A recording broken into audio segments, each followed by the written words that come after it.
G-Roll Electronic Productions, baby.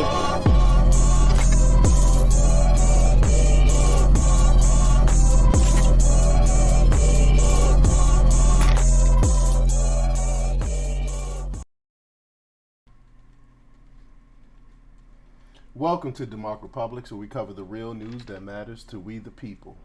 Before we get started, go ahead and hit that like button, share this out. Hit that alarm bell so you know when I'm going live, because I can go live at any moment. Also check out the t-shirts, link in the description. Got the Let's Go Brandon t-shirts and many more. Also Patreon, we got exclusive content on Patreon, a bunch of content, so check that out. Stuff that we can't talk about on YouTube. All right, let's get into this. This is a little excerpt from a book that's out from Matt Palumbo. Palumbo does great research, great work. I've been reading a lot of his stuff over the years, especially pertaining to the whole Ukraine stuff, which we're about to get into. How Soros' secret network used Ukraine to cover for Hillary, Hunter, and target Donald Trump. Again, this is an excerpt from the book. I can't wait till this book come out. I'm gonna purchase it. Most of the stuff in the book I pretty much already know. I covered a lot of it, a lot of this stuff before. You know, I've been covering George Soros for years and his network of trying to destroy countries, take over countries, and create in his image. Let's check this out.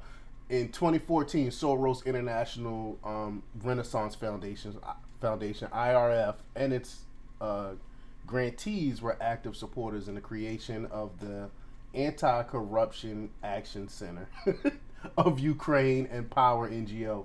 I'm sorry, I'm laughing because this name is the exact opposite of what they're actually doing. They are actually creating the corruption. But through the end of 2018, 17% of ANT-AC's funding was coming from Soros's group. ANT-AC is run by Derika Kalinku, an American educated lawyer. White House logs show I don't know how you pronounce this, Kalinknik visited on December 9th, 2015, reportedly meeting with Eric Sierra Mella, the CIA employee many suspect is the anonymous whistleblower that sparked Trump's first impeachment, the source of which faultless phone call with Ukraine's president. ANT-AC was responsible for creating the National Anti-Corruption Bureau of Ukraine, NABU, a law enforcement group separate from the Prosecutor General's office that was tasked with handling the biggest corruption cases. It has investigatory powers but cannot indict suspects. Only when it passes its findings to the prosecutor does a subject of its inquiry become part of a criminal case. And that's similar to that's how we do it here in the States too, in most cases. The agency was established in 2014 at the behest of the International Monetary Fund, IMF, after its predecessor, the National Anti-Corruption Committee, was deemed a failure. Western governments funded NABU, let me grab some water, which also enjoyed the backing of the FBI. Like all the Orwellian names of groups Soros had a part in, NABU acts independently in name only.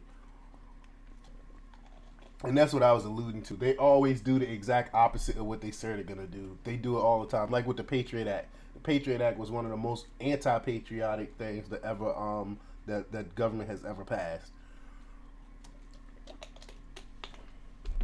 They always do the exact opposite of what they say they're going to do. With the Obama DOJ launch of the Kleptocracy Assets Recovery Institute, Kleptocracy Assets Recovery Initiative, aimed at battling large-scale public corruption in foreign states, the State Department, DOJ, and FBI began outsourcing some of their own work to ANT-AC. In February 2015, Viktor Shokin was appointed Prosecutor General of Ukraine and was soon scrutinized for helping the owner of the energy company Burisma. And you know, we talked about Burisma a lot. what is going on with my screen here? I'm looking at my screen here, and I am seeing that it is not correct. That's weird. It's not showing.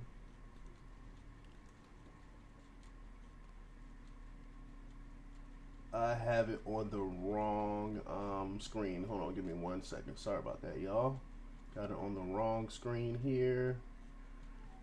It's weird that it did that. Give me 1 second. Let me fix this.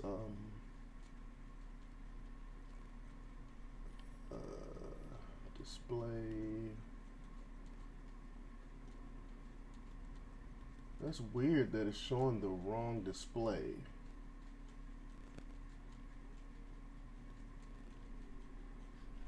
Hold on 1 second, y'all. Apologize. Let me see. So weird that it switched monitors like that. Alright, done. Alright, there we go. The whole time I was reading, I thought y'all was being able to see the screen. That's weird that it did that. Alright, where was I?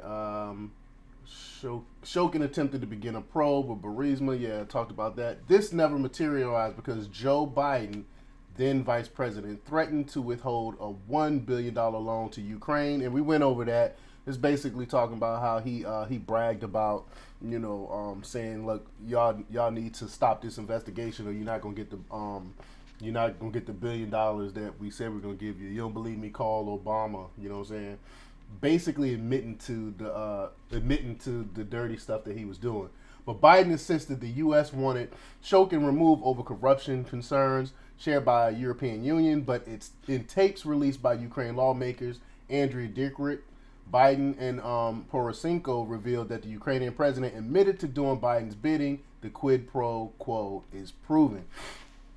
And, we went over that. We got reports on that, the quid pro with Joe. We went over that in Ignatium.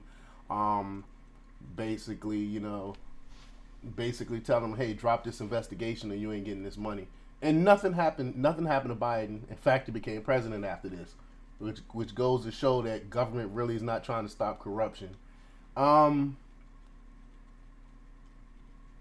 was I? Let's see.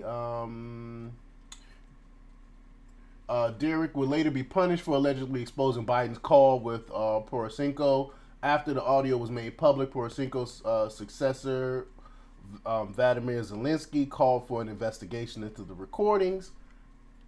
And the U.S. Treasury Department sanctioned Derek, describing the audio as unsupported information, part of the campaign to discredit U.S. officials. They also accused Derek, a member of the Ukraine's parliament, of being a Russian agent. The sanctions came less than a year after Derek met with Rudy Giuliani in Kiev, which reports at the time said was to discuss possible misuse of U.S. tax dollars by Ukraine. Hey, what's going on, Copper Skies? You said in MSM were totally uninterested in it. Yeah, they didn't talk about it at all, of course, because it kills their narrative. The mainstream media is so deceitful, so evil, and I don't think people really get the grasp of how evil the media is, how they're trying to manipulate, how they put out, just straight up lies. And if anyone do any type of research on their own, they will come to that same conclusion. The article goes on to say that a few months later, Yuri Lutsenko was named prosecutor general and met with U.S. ambassador to Ukraine, Marie Yovankovich. I'm killing these names. Lutsenko recalls being stunned when the ambassador gave him a list of people who shouldn't be prosecuted. The list included the founder of AC and two members of Ukraine parliament who supported AC's anti-corruption agenda while benefiting from corruption themselves. So they had a do not prosecute list. I remember when this list came out. I vaguely remember when this list came out. They tried to say that it was fake, it wasn't real, but it was verified. The list that basically said, hey, these are the untouchables. They literally had a book of people that can't be touched. As John Solomon puts it, the implied message to Lukashenko was clear. Don't target NAC in the middle of an American presidential campaign in which Soros was backing Hillary Clinton to succeed another Soros favorite, Barack Obama. So, what was motivating George Kent and Ambassador Yurkovich to influence investigations in Ukraine of all places? Because Ukraine was that's where they funneled and laundered all this money. And they needed the corruption of Ukraine. The Ukraine government was so corrupt. They needed a place like that where they can get away with putting all these money, funneling and laundering all this money. There's other conjecture, you know, that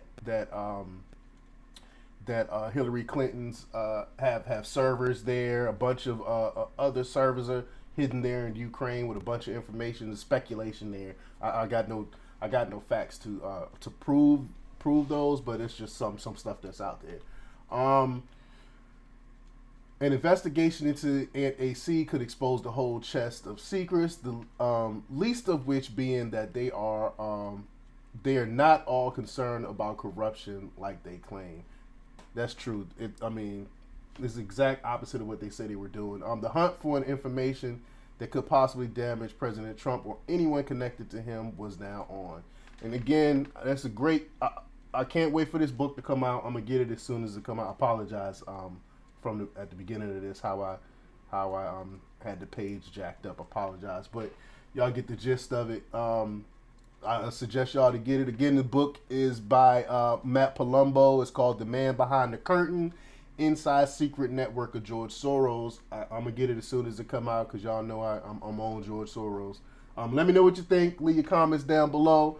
Like, share, and subscribe, and check out DEMOCREPUBLIX.com for the latest in news. Until next time, peace, y'all. Oh yeah, please check out the Patreon. Sign up for the Patreon and check out the T-shirts. Got some great T-shirts.